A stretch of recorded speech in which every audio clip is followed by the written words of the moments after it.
Welcome to the second in our 175 lecture series.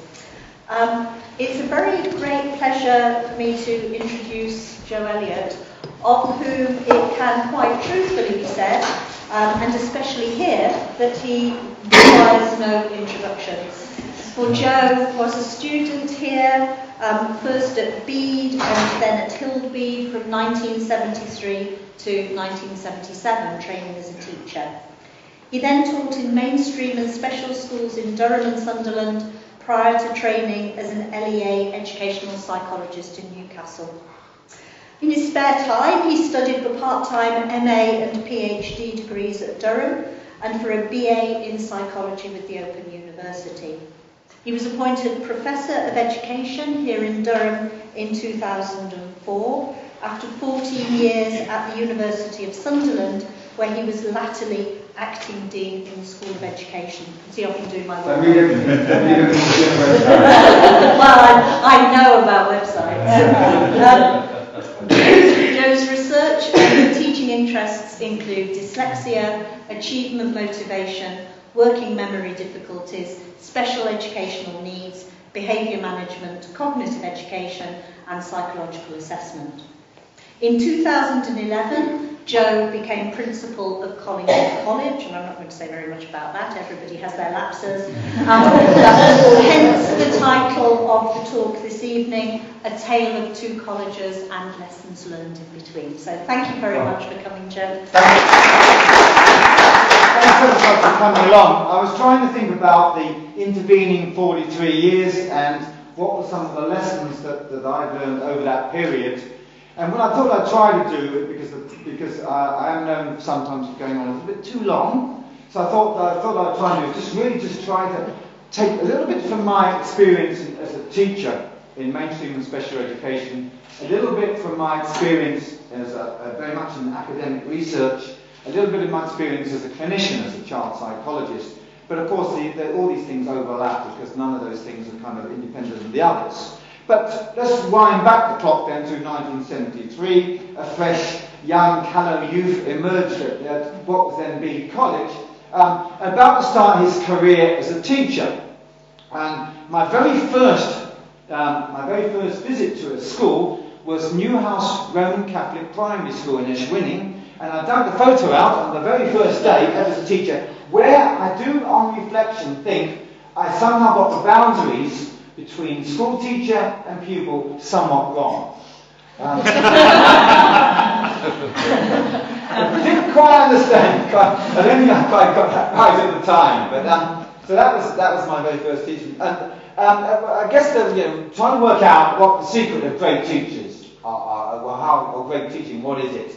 And it was quite interesting because my 4 years as a student at Bede and then Hild Bede was I'd learned quite a lot about how to sail a mirror dinghy and how to do a topspin at tennis and schools council history and geography and how to teach initial teaching alphabet, which managed to destroy the literacy skills of a whole generation of children. I saw half a baby being born in the collier room over there. The other half I was outside the collier room, sucking in as much oxygen as I possibly could do.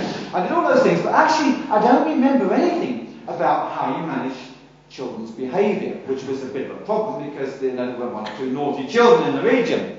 And there was only one golden rule that we went out in life with, we had, and this idea was that you went in hard from the very beginning, showed them who was boss, and kept them screwed down, as was shown in that slide. Unfortunately, it was a little bit more complicated than that in retrospect. So, my first job as a teacher was to work in a place called Seaham Girls Remand Home. Those of you who know about really disordered, really mixed up kids will know that disordered teenage girls are the most difficult population you can possibly work with and are far more violent and far more combustible than even the most screwed up, messed up, disturbed adolescent males as they are. So anyway, I went into this place. I managed to persuade them to give me a job. He told me to get lost several times. I went on and on and on. And I went into there with basically two ideas, Skinnerian and Rogerian principles. Skinnerian, that's the guy with the pigeons who gets you, reinforce by giving some kind of reward when it does what you want it to do. So that's Skinnerian. And Rogerian is to do with the human characteristics of warmth, empathy, unconditional positive regard, and genuineness. So I went in here kind of believing that if I had all these Rogerian qualities and demonstrated those to young people who were really quite confused in life and had been very damaged. Most of them had been very badly sexually abused, put in prostitution from very young ages and so on. So but if you show them this warmth and this kindness and so on, that this somehow would, according to Carl Rogers, is that this would somehow be greater, it would overwhelm these kinds of other problems. And that what I also had then was the good old psychological behavioural psychology, where you reinforce desirable behaviour and didn't reward or reinforce undesirable behaviour. So the very first morning as a teacher, I hope you won't mind, there's a rude word coming. Is that okay, Jen? That's okay, fine. Okay. Very first morning as a teacher, I'm on my own. There's supposed to be a ratio of 1 to 5 in this classroom, and there was about 16 or 17, and my co-teacher said, "You're on your own, Joe, off you go, sink or swim." So he cleared off, and I looked out the window, he's down the bottom of the field having a smoke. And 20 minutes into the lesson, and 6 of them started to spit on one another. So I kind of thought, well, this isn't going too well. So I went and said, "Would you mind not spitting, please?" And I thought, oh dear. Okay, so best Skinnerian principles, do not reinforce that. Okay, shape a contingency plan. So I thought, okay, if you swear at me like that, I'm afraid I'll have to stop your cigarette at break time. Cigarettes being the main element of control of this place.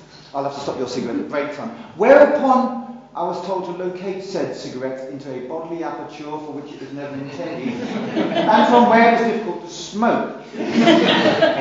And that was the first 20 minutes. Then the chair came over the back of my head, and basically it was 6 months of being taken to the cleaners.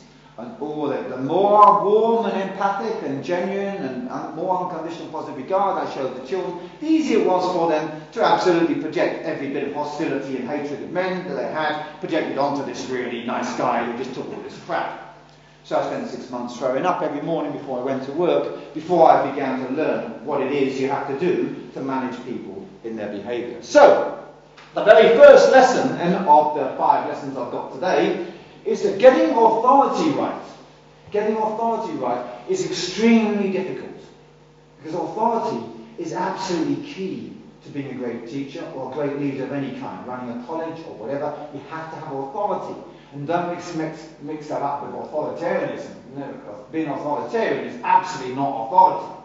Having authority is key to this in building a strong community, sustaining it. And the same thing applies. What I learned in that classroom, in that situation, is very much the same as I've learned through life in so many other community kind of contexts, and actually applies equally to a college in a university such as Durham. The more authority you have, the nicer you can be. The more authority you have, the more you can have a joke. The more friendly you can be, the more charming you can be, the more you can have a very relaxed atmosphere, as long as you have the authority. If you don't have the authority, you can't do those things without being taken to the cleaners. So, because of time, I won't go through these, but basically I spent quite a long time going through and thinking through, really this stuff isn't really in the book. In fact, Nick Gibbon was here a week ago, he's just invited me down to meet him next week to go through this list with him, which was quite a bit of serendipity, I guess. Because what I discovered through all those years working as a practitioner are the crucial skills that mark out the teacher's authority. And the authority is vested in the demonstration of their expertise. And through their expertise, they have authority. So witness is about complete and absolute awareness of everything that's going on in the room all of the time. Showing that back. And all sorts of reasons why teachers don't show vividness. Sometimes they don't know they have to have it.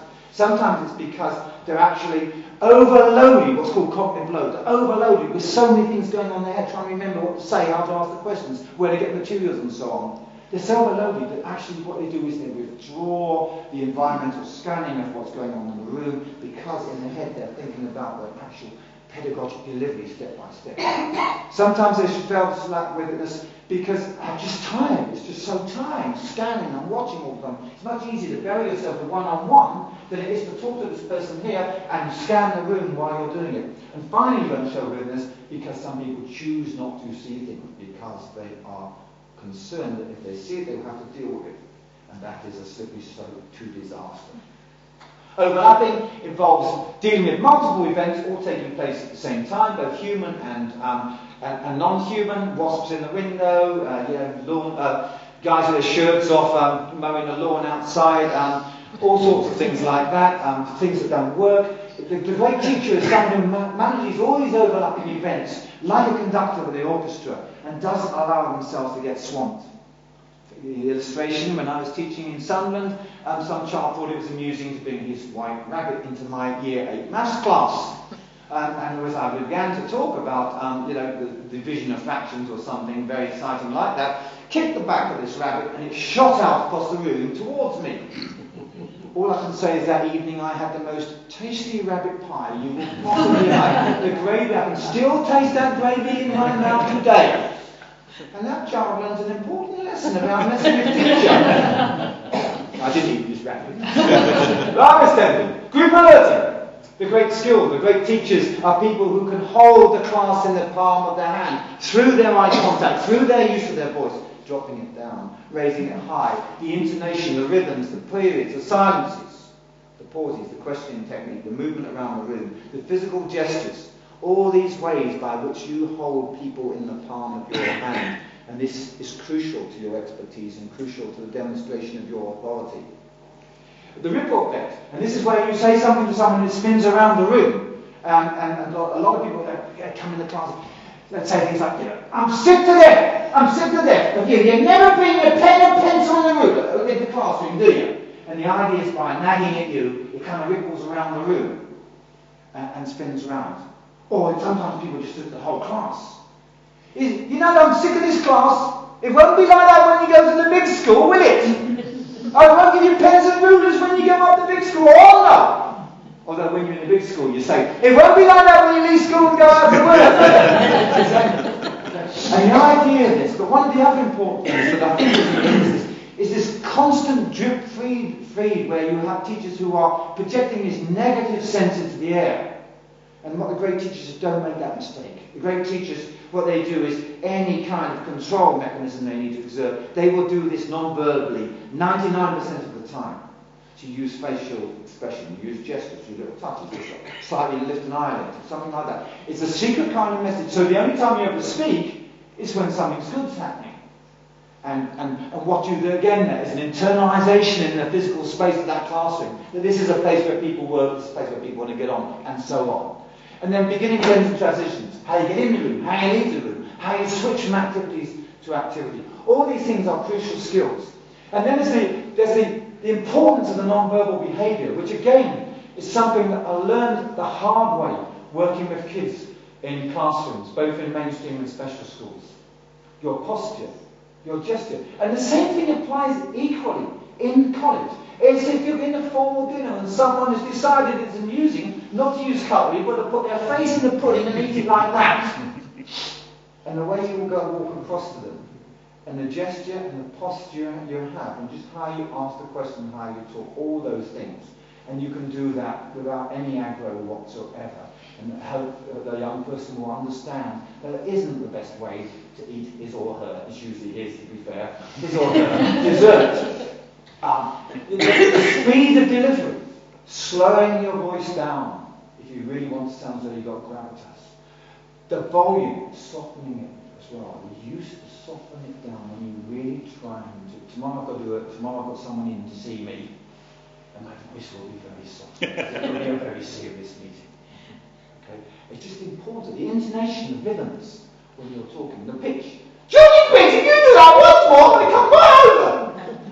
The fluency, not amen and are and erring. The eye contact, the reading it. Again, when you're telling children, where are they looking? Are they looking at the floor? Are they looking at the ceiling? Are they looking over that shoulder? Have they found some interesting spot on the ceiling? Are they looking for you face to face? All these are very powerful messages. And again, a great teacher manages those. The facial expression. When my daughter was about 2, I remember trying to explain to her the error of her ways. And I remember she was staring me right in the eyes, and she was looking at me, and she's thinking, is this guy mean business, or is he a bullshitter? She's looking at me like that. She was staring at the face, and you see teachers, and you can just see the look on their face. You can see that they lack the assurance, the confidence, the composure. Because what matters is that it's perceived by the person who observes you. Whether you're composed or confident is irrelevant. It's whether that person perceives that you are. That's everything. The position, the movement, and touch. As a school teacher, I touched a lot of kids appropriately. And I do with the students in the college now at college. I touch the guys only, but all the time. And because this is such a powerful way of communicating to people. And it's always like when we're watching the Collingwood, by some travesty, lost the football last night. Referee was anyway. But I just remember as they all sailed past, I remember just touching each one of the 30 or 40 guys who were there and women who were, well, I'm careful with women, but mainly the guys as they go past. You just touch and brush them just gently, and it just sends a very powerful communication. And then there's the verbal behaviour. It's a control way of communication. It's who asking the question. How do you phrase that? The skills involved in the interaction, the interchanges of those things are immensely important. And also the subtleties of meaning. What are you actually? It's not what you actually say. It's the message you convey when you speak that. And again, the great teachers understand that, and the novice teachers don't, generally speaking. So. That was, I guess that in a nutshell, that was like 15 years of learning in my professional work, I suppose. And interestingly enough, having mentioned Nick Gibb, interestingly enough, I also took it upon myself to send him a paper about lesson 2. Because those of you who were here last time when he was speaking, he was talking about importation of practices from other cultures. And it's not quite as easy as all of that. Because actually when you import ideas from outside, you cannot make those work unless you are very mindful of cultural factors and contextual factors. And the idea that you can just bring these things in and apply these is actually a misunderstanding of the situation. So hopefully next Wednesday I'll be able to explain that in a little bit more detail.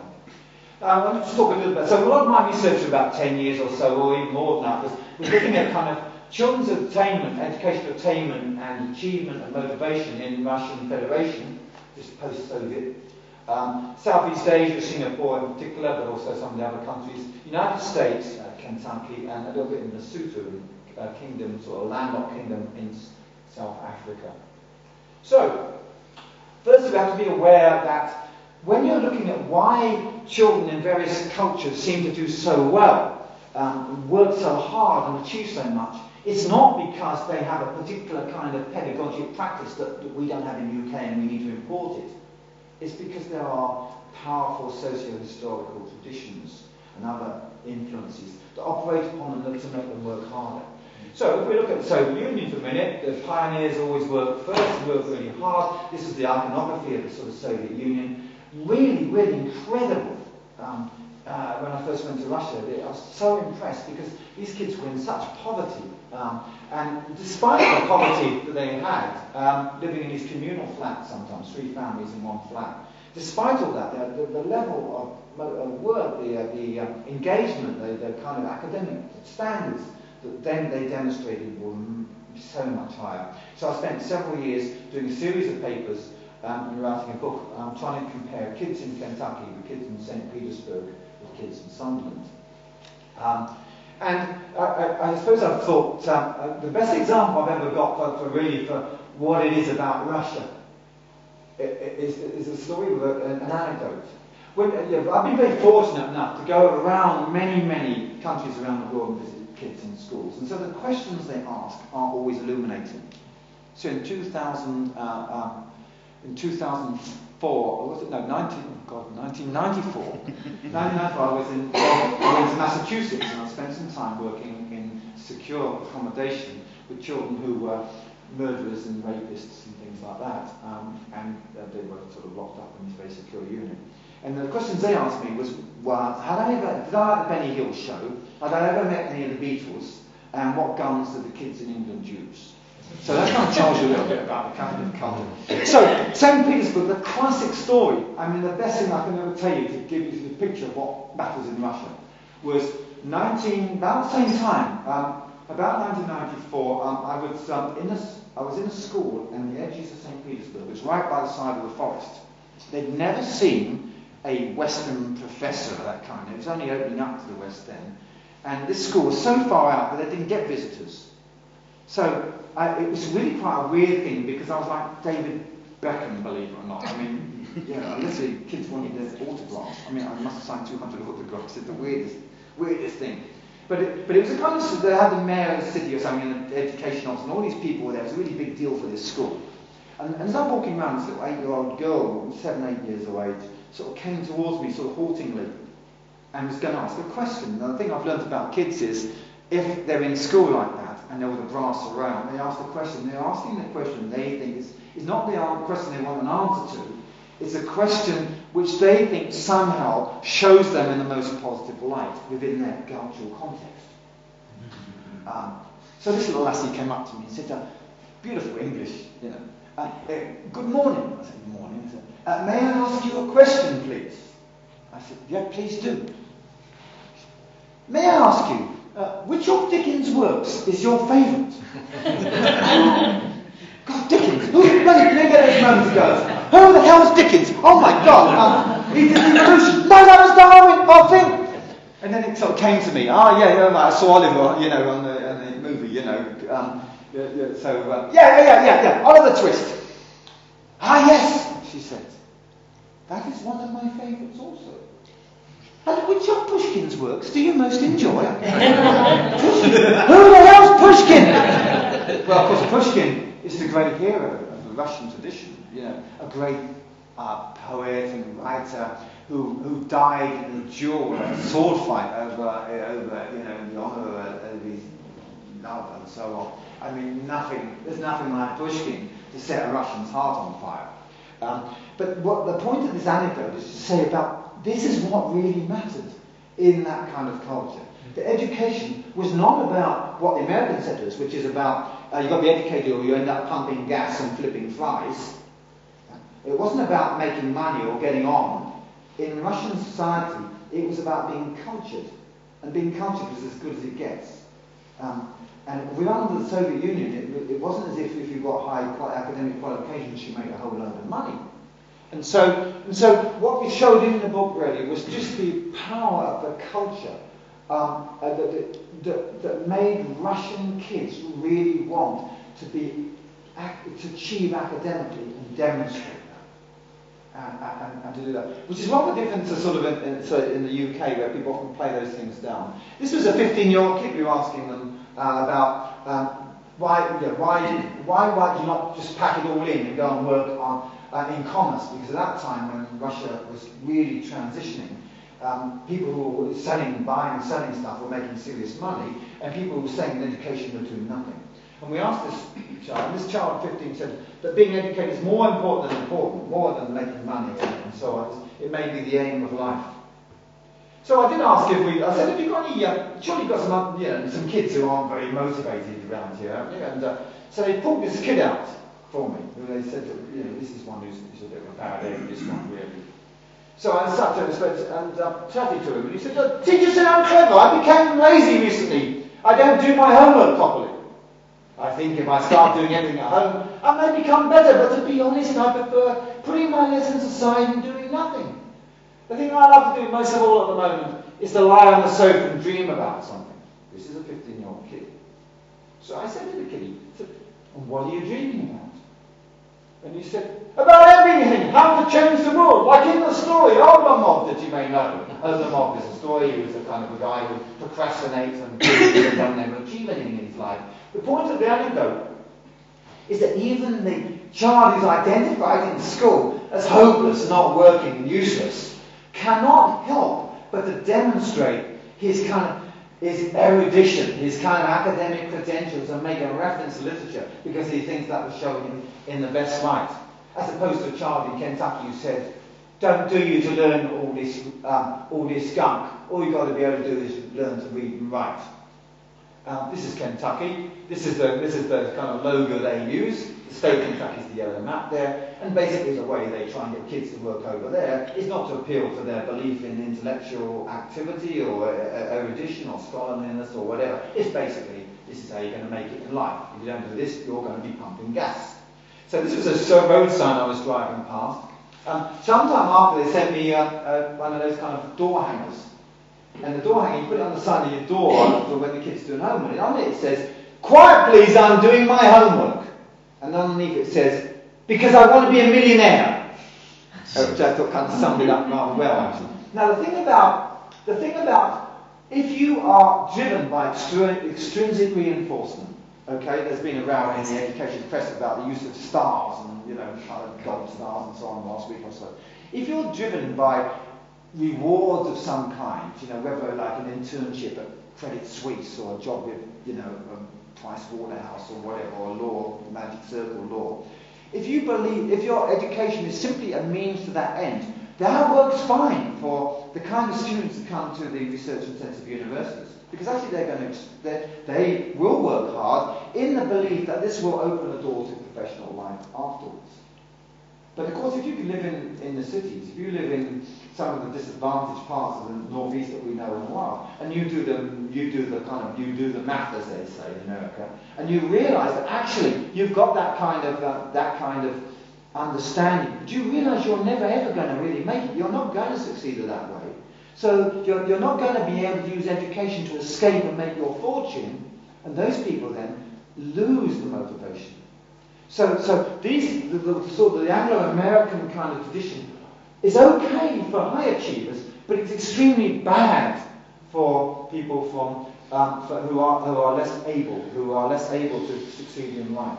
What's interesting in Russia now is that they have become far more Western, and so it's as the kind of globalizing influences of the West sweep across that part of the world, they're becoming more and more driven by the need to get a job that makes money, rather than their historical belief in the value. They did try in Kentucky to every so often to try and kind of raise the status of educational achievement. And I read quite a lot about this in some of the work I did, looking at, in small town America, it's the kind of the quarterback for the American football team who's the big hero. And anyone who's academically successful is kind of like geek, nerd, or whatever. But some people, they did try this in the state of Kentucky, and they did these bumper stickers for the big SUVs, they go kind of big things. And my child is on a roll. On a roll is like when they're in the sort of top set. So these stickers sold really quite well, because all sorts of parents started proudly putting on that their kid was on a roll, at least high school, whichever school it was. The thing was, there was another sticker that did much, much better. And this is the one. "My child beat up your honor roll student." In Kentucky, that one sold more than the other one, which says something. So, I won't go through these points because I'm pretty skim of them. What we demonstrated in Kentucky is that the reasons why kids were underachieving was not because of the teaching and learning classroom practices, the pedagogy that was going on there. It was because of traditions and historical forces that had operated in there pretty much since the beginning of the United States in that part of the world. It was an anti-intellectualism, a belief in kind of working on the farm, not going beyond your raisin. That means thinking that you're better than everyone else in the family. And a kind of fear, and this holds back so many youngsters in that part of the world. The other important thing was peer influence. In the Russian Federation, what we saw in our surveys and in observations was strong peer influences which absolutely ensure that kids would be more motivated and harder working than kids in, say, England or America. Contrast that over here in the Sunderland, where we found peer influence were massively detracting from them. It's interesting, even in a place like Durham, I was walking along here it must be about 10 years ago, walking into Hild, St. Hild's side, going in where the car park is. And up the top there was two of our mentees who were up there. One got a PhD in physics, the other one got a first in maths, just by the way. And they're kind of hanging out the window there. And Ruth and I, you were there, weren't you? We walked up the drive and we saw them up there. And I said, "Hey, what are you guys doing up there?" And they kind of looked a bit embarrassed. Looked on and comes like, "Oh God, they're partying or doing something they shouldn't be doing, they're drinking or whatever." And they looked up and down to see if anyone was outside the corridor, the drive outside St. Hild's. And then they called out, "We're revising for our exams." Because it's kind of like that's not really make it scream from the rooftops. You know, it's almost like, you're having a wild party, everyone's drinking like skunks or whatever, that's okay. But revising, no, look around, make sure no one hears you saying that, because that isn't a done thing in this kind of culture. Okay, I'll give you a bit quick. Southeast Asia is where, of course, people like me give are really, really excited by what goes on in Taiwan and Singapore, Japan, parts of China and so on. The belief that you can import from those cultures teaching practices which actually depend upon strong elements of self-discipline, self-regulation, a total willingness to defer your own interests and desires for the needs of the group and the needs of other people. The ability to attend and concentrate for long periods of time when the person talking is not all fire, all guns blazing. The belief that you can import that into our culture is, of course, a no-no. But people go out there, they see all this taking place, and think you can just see that, pick it up, and bring it back and drop it in. So, of course, there's a problem. The Sutu was the other way around. We took Peter Timms over there, and I worked over there, and we were really looking at peer tuition, getting kids to work with other kids. So one of the things we were trying to do is to get you have classes of I've got a picture. Yeah, that's one of the classes of the Sutu. About something like between a quarter and a third of those kids HIV infected and orphans. Up to 100 kids in the class, one teacher, pretty horrendous. So what we did was we did a project where we got older kids to do peer tutoring of younger kids, 1 to 4. And then the thing about the Sutu culture is that in that culture, older kids look after younger kids in the home. So we thought it was culturally appropriate to then put it into place. We set this up, we were watching it, observing it, unbelievably good. Wow, we watched, fantastic. The minute we left the country, it just fell apart. Why is that? I reflected. Well, one of the problems is you have to think of the culture when you go there. And the culture in the Sutu is that teachers have often come from quite difficult, humble backgrounds. They get qualified as a teacher, they go into schools, all of a sudden they're somebody. Why are they somebody? They're somebody because they know something and they are going to impart this knowledge into empty vessels, tabula rasa of children in the classroom. The last thing they want is for anyone to believe that it's okay for 15-year-old kids who can do exactly the same thing that they can do working with kids. Because what that does, it undermines their own sense of professionalism. Their own status is undermined when some kid can do it. So, of course, what will happen is they wouldn't actively stop us from doing what we were doing. It would just wither on the vine because it wouldn't thrive in that kind of culture. And that was a salutary lesson for me, I think, in that way. Okay, lesson 3. So much of what appears to be logical, rational debate is in actuality a means to advance a position driven by powerful underlying emotional needs and desires. And a couple of classics here. One is my work in dyslexia, which is both my clinical work and my research work, and also talk about university life very briefly. Here's the thing about dyslexia, and I got into another tweeting session with some woman from America yesterday. I said all over again.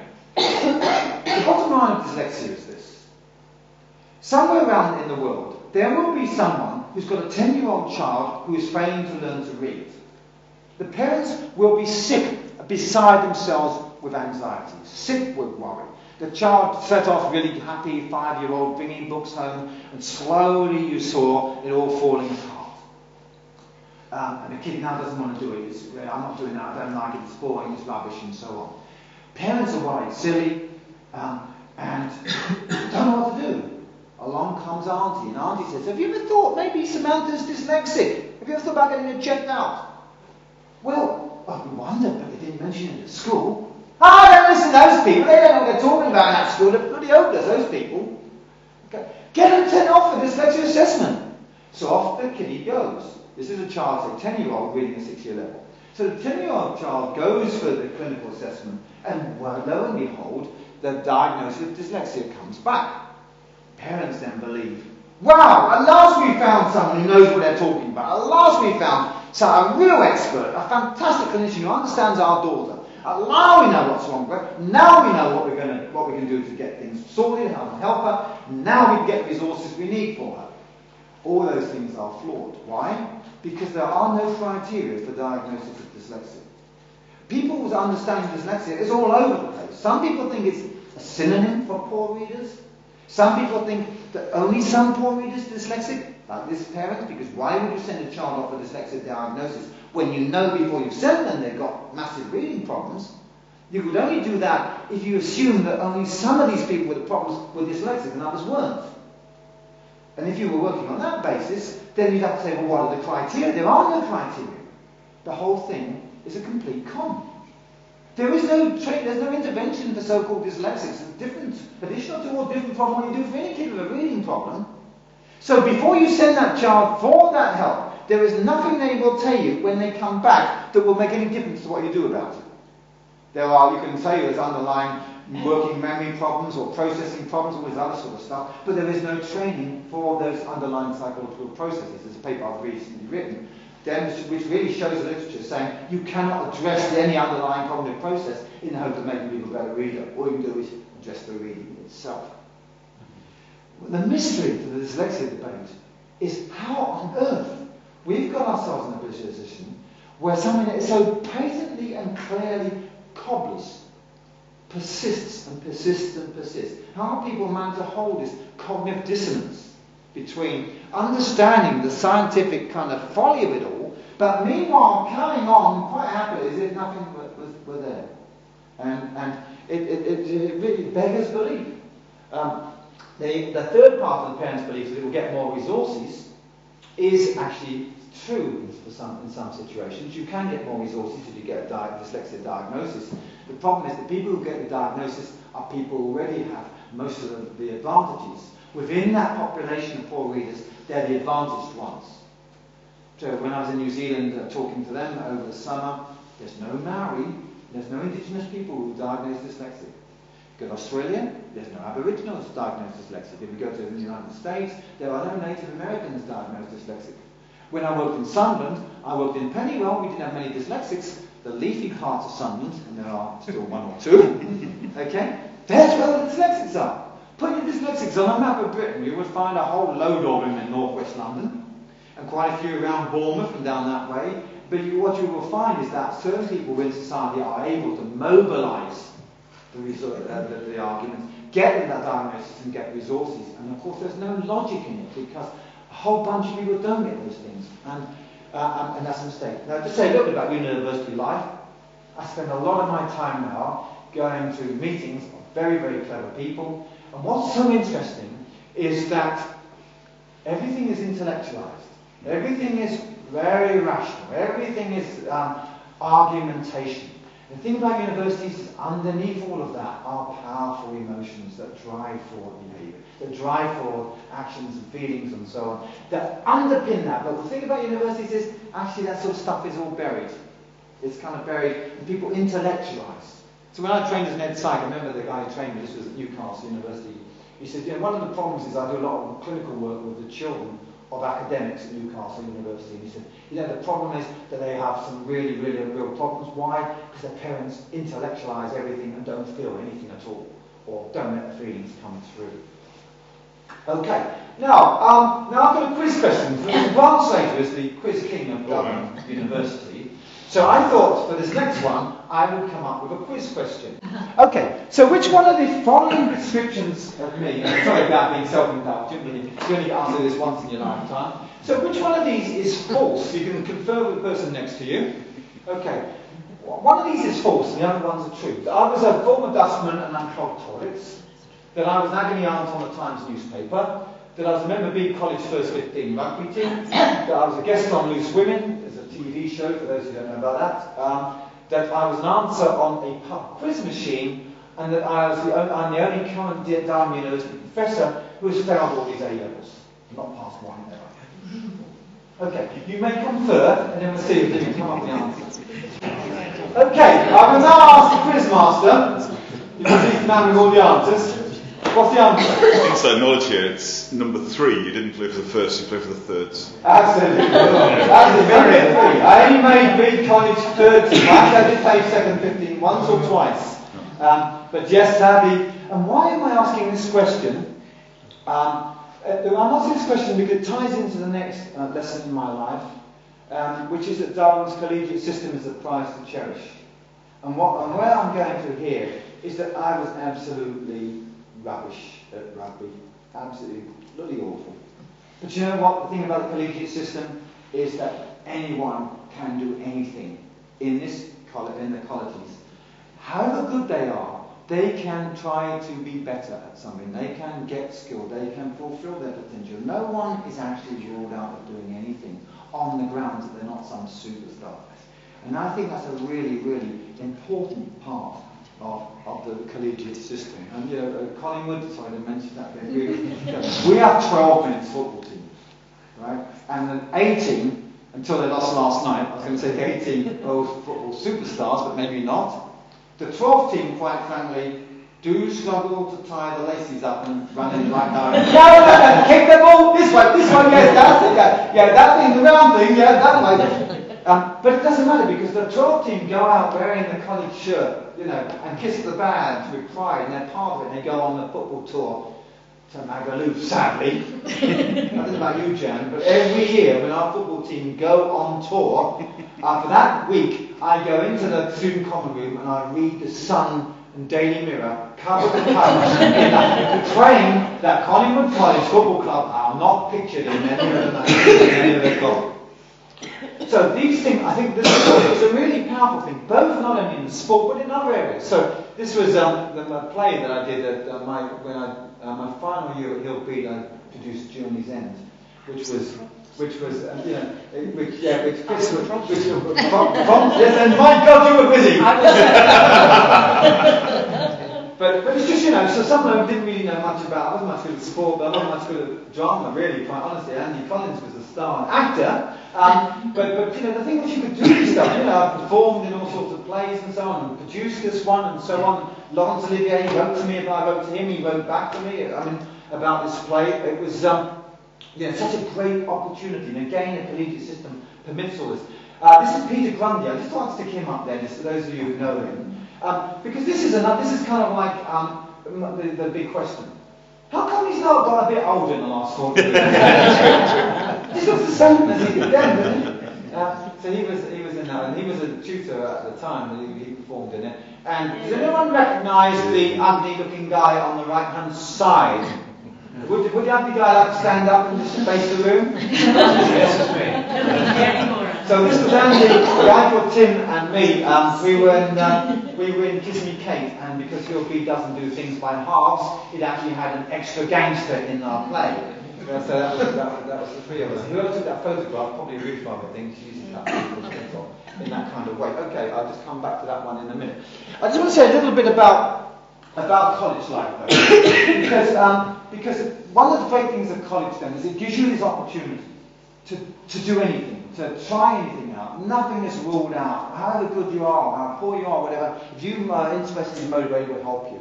And I think that's one of the great things about college, the opportunity to be a leader, to organise a campaign, to be the secretary, to be the treasurer, and so on. But there's another important component about college, and that is about the relationships established.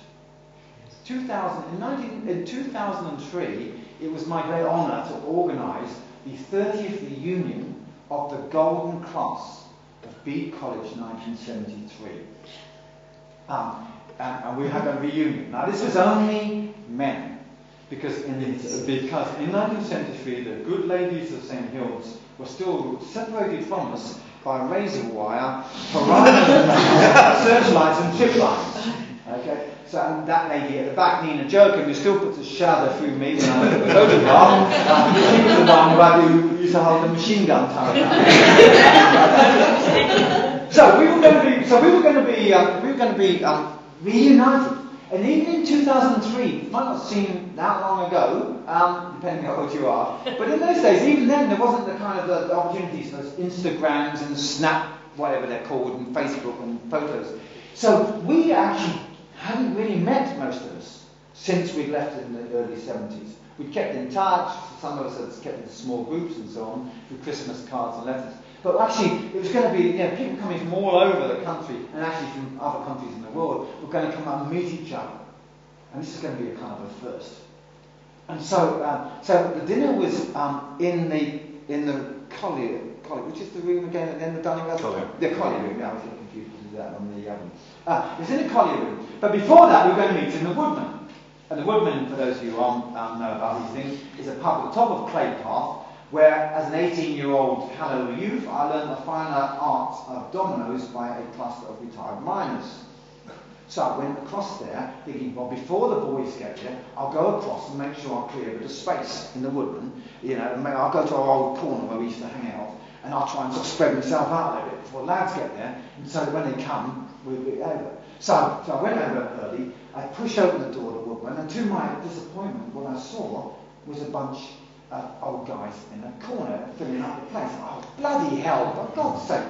I said, you know, the boys are going to be here any moment, and we've got all these fat old grey guys hanging around it, blocking up my area. Maybe if I go across over there and sort of sit there in the middle and sort of shift around a bit, they'll get the hint and go.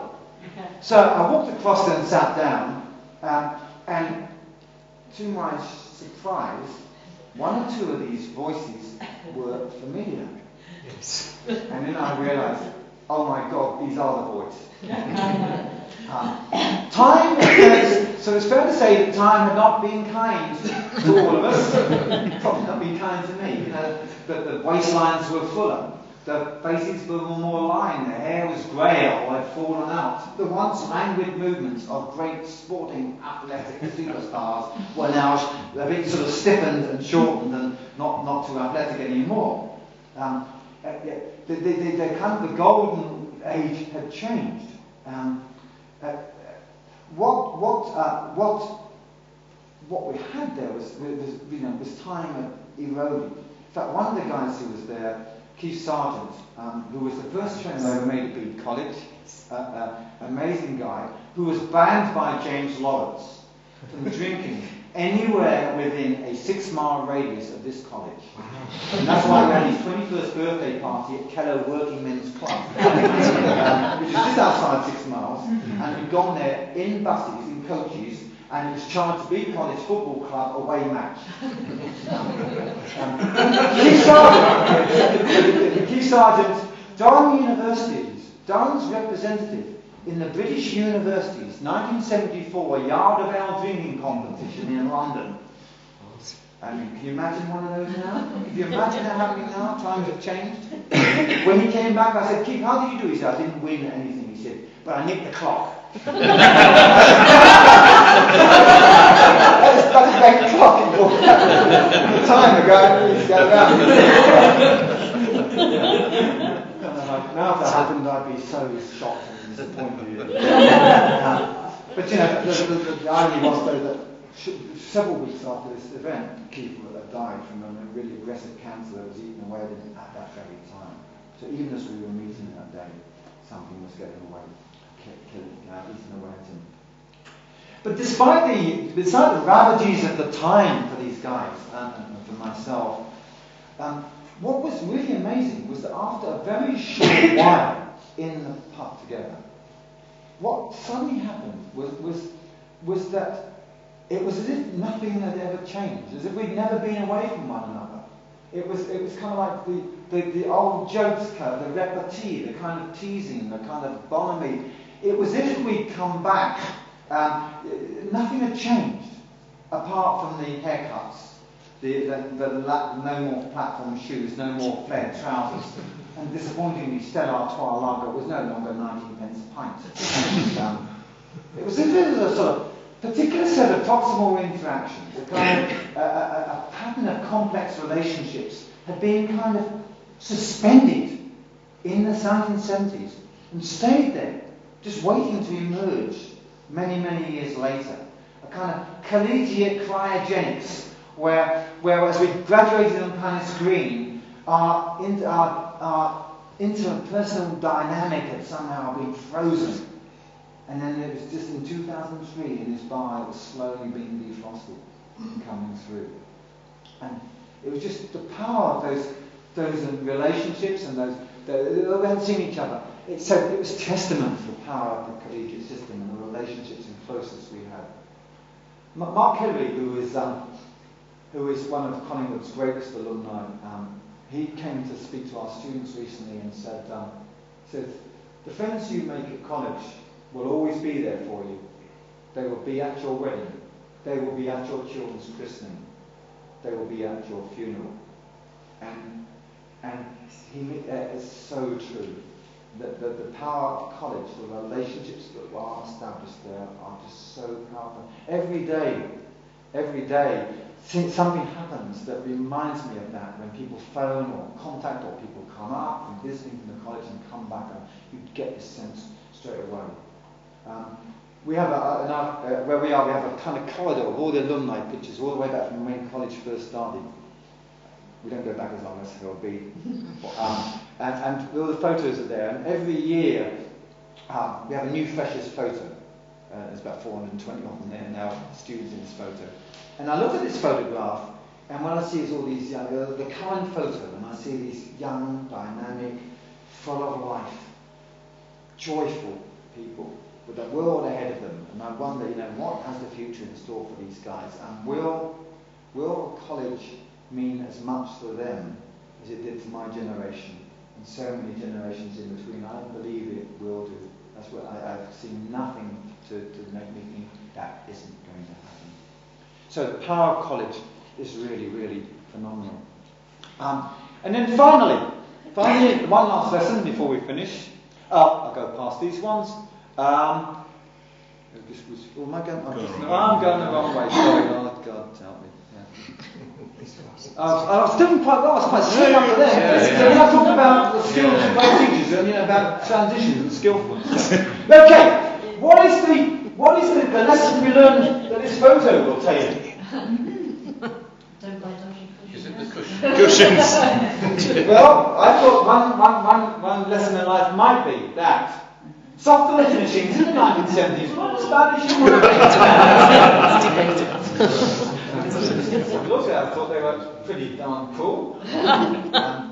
But actually, the real lesson in life is that you should never forget those who have been constantly at your side. My dear wife Ruth over there, I give her a hard time, and I'm not going to say a lot in public really much, but we met in February 1974, which was pretty much when I started college.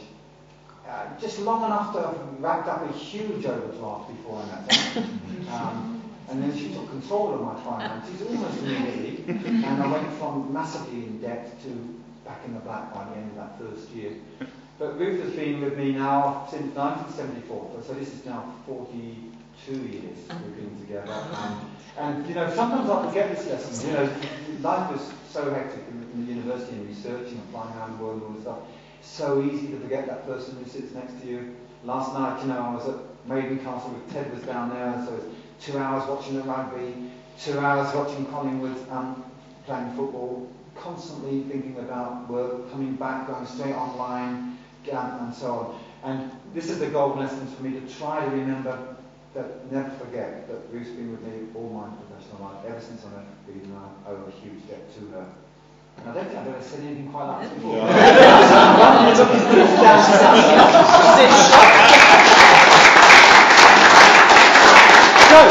That's a good one. Now, we'll have a little break and I'll do the next 15 minutes. At which point I think I'll shut up there. I think there's enough lessons for us all. No, thank you very much, Joe, for a very informative and, dare I say, emotional talk. That's more like Joe. Now I've had a talk. So you can take my shirt off to reveal the 1973. It does shrink a bit, but I pulled that a little bit. I can reveal my shirt. Shows the 1973 Bede College sweatshirt. I have got my Collingwood cufflinks. And I've got my Collingwood hoodie over there, the one in case any Collingwood people see me on the way home. Thank you. And before you take a picture, so thanks so much for coming. Really lovely to see all you guys. Many people here, Steve, he was a pirate with me, a pirate in Penzance with me and Julian. So many people I've worked with and known for years and years. So it's great to see you guys again. Thanks for coming. I really appreciate it. Well,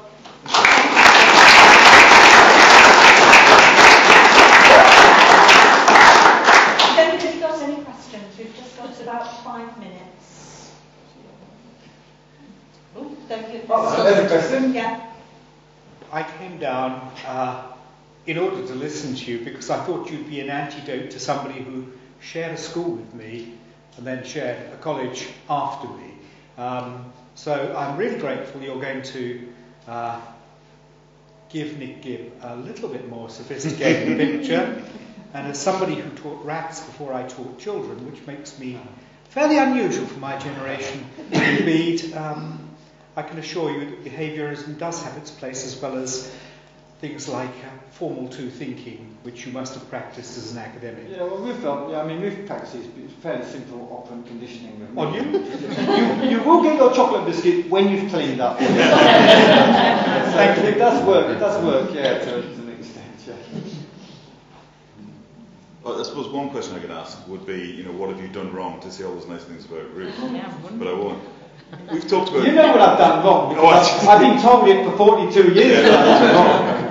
We've talked so much about your career and everything. Why did you actually want to go and teach with those, the sort of the really awkward end of the spectrum? When I was at Bede as a student, I did guidance counselling with John McGuinness, who I know you will know, and John and Brenda Dockeray, who was the other person. And basically, I'd seen To Serve With Love with Sidney Poitier, and in that film, good old Sidney goes to the East End of London and he gets these really hard kids and wins them round through sheer power of his technical skills and so on. So when he said, where do you want to go on placement for your 10-hour counselling placement? I said, give me the toughest, hardest kids you can possibly find. So I went out there and it was quite interesting. Someone drove a pin into my leg on the first day. She was on news at 10 and she was also the one who hit me there with a chair on the first morning. And I started going every week, going back. And I was just fascinated because these kids were just such a complex kids. And I kind of had this, that thing when you're 20, you really think you can do anything. So I remember thinking, I can do it. I can go into that class. I can turn them around. I can switch them into education. I can help them see the error of their ways and then, give them some meaning in their lives. And then I learned the truth. So the other thing is when you go as a student visitor, it's very different to actually being the teacher. And a lot of students don't get that. When they're trained as teachers and they go on visits to schools, I always say, just remember, what it's like when you go there will not be when you're trying to control the class. And so I went there, but it was the best thing I ever did because I didn't crack up and it came close once or twice. Yeah, I literally threw up every morning for 6 months, absolutely literally. I didn't throw up much because I wasn't eating much in the morning, so I was so stressed that I was just bringing out bile. But it was horrendous. But what I learned in those 6 months was so important to everything else I've ever done. But it's one of those ones that doesn't kill you. but it was tough. But so it was great. But it was hard. And I really learned that kids like that, it's more difficult than you might think to help them. Lee, did you have a question? I just wondered, which was truly fascinating and very entertaining, and you're obviously a huge success, well liked, and all wonderful things in your life.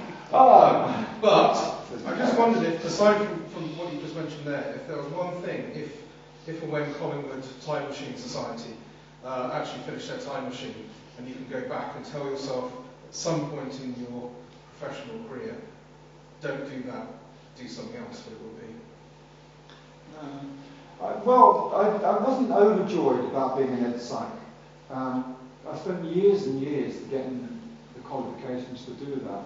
I don't regret doing it because I learned so much. The trouble being an ed psych was that you have this huge list of kids with problems, and what happens is you only get to see them a few times, so you're kind of doing that, and then you're on to the next kid.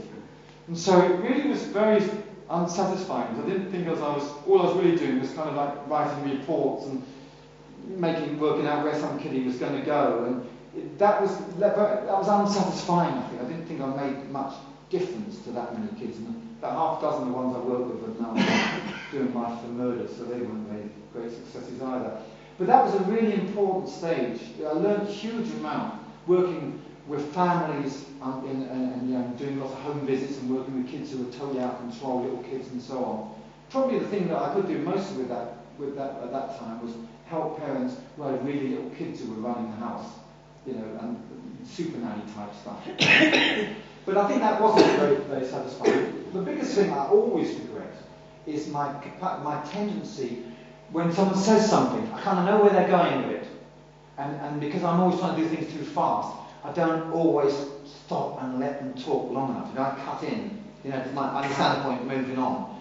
And I keep telling myself, what you must do is you just must slow down, and you must do more listening and less talking. And that's my natural instinct. So I'm constantly saying, I don't believe I just did that. So it's not one stage, it's just a tendency that I need to address, and I've always needed to address that. I find it really difficult when someone starts saying something, I know what they're saying, and then it goes on a lot longer. And I know they're not going to tell me anything I don't know, because any additional, what they've said is interesting, but kind of like, that's it, they're not, another 2 minutes and they've said the same thing, and I've got to be patient. Sometimes when there's so much goes on in this university and so on, that you're kind of like, you're trying to move things too quickly. But everything I learned about being a psychologist, and as a teacher, and everything I've learned, and as a husband, it's about listening, hearing what people say and reflecting that back. And I remember when I was 18, 19 with John McGinn and Ben the Doctor, it's all about listening and reflecting that, listening back. But my natural inclination is to move faster. So that would be it, I guess. Well, I'm sure you've given us a great deal to reflect on, and at that point I'm going to cut in and move things on. So thank you very much once again. I'm sure we'd all like to show our appreciation for a tribute.